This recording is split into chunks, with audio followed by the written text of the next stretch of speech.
Please subscribe to my channel to help me grow. Your support truly means everything. The moment my phone lit up with the message, my breath shattered inside my chest like cold glass. It came from an unknown number, yet the words burned straight through me. Right now, your wife is at. The text stopped mid-sentence, as if whoever sent it lost the courage to finish. My pulse hammered in my ears. I stared at those incomplete words, feeling something dark coil in my stomach. For 16 years, I had trusted the man I loved, trusted the home we built, trusted the quiet promises we made in the dark. And yet my hands trembled as I called the number back. A man answered with the hesitant, exhausted tone of someone carrying a burden too heavy for him.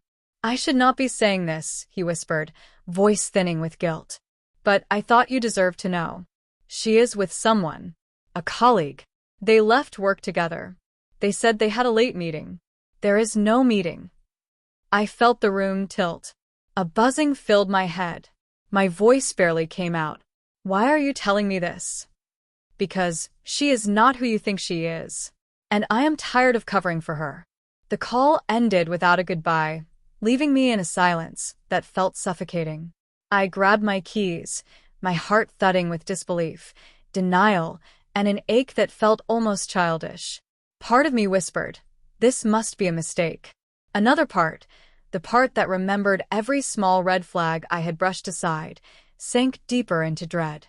The late nights. The sudden need for privacy. The faint perfume that was not mine. Each memory rose now like quiet accusations. I drove to her office building. The parking lot glowed under dull streetlights, the air thick with the hum of distant traffic. I waited. Minutes felt like anchors pulling me under. Then, like a slow-moving nightmare, I saw her step outside with him. She laughed. A soft, easy laugh I had not heard directed at me in months. He stood close, too close, his hand brushing her arm with a familiarity that sliced me open. They walked together toward his car, her head tilted up toward him with a smile that made my stomach twist. I stepped out of my car. Gravel crunched under my shoes. She froze when she saw me. Her face drained of color, her smile collapsing in on itself. "Daniel," she whispered, though the name felt like a stranger on her tongue. "What are you doing here?" "What am I doing here?" I repeated, hearing the tremor in my own voice. "Maybe you can tell me." Or should he? The colleague, a man I barely recognized, suddenly looked younger, smaller, weaker. He muttered something about being sorry before retreating like a shadow. She took a step toward me. "It is not what you think." "It never is," I said softly, though the words tore through my throat. Her eyes filled with tears, and for a moment I felt my resolve falter. 16 years is not something you walk away from without feeling its weight. But then she spoke again, voice breaking. "I did not mean for it to happen. I felt lonely. You were busy. I made excuses. I made mistakes." Her guilt was real. Her pain was real. But so was mine. I took a slow breath, feeling both hollow and strangely steady. "You could have told me.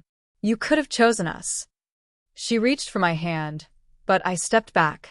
In that moment, the truth settled inside me with a clarity both devastating and liberating. Trust, once cracked, does not return to its original shape. I looked at her one last time, memorizing the face of the woman I once believed would never hurt me. Then I turned away, leaving her standing under the flickering streetlight, wrapped in the consequences of her choices.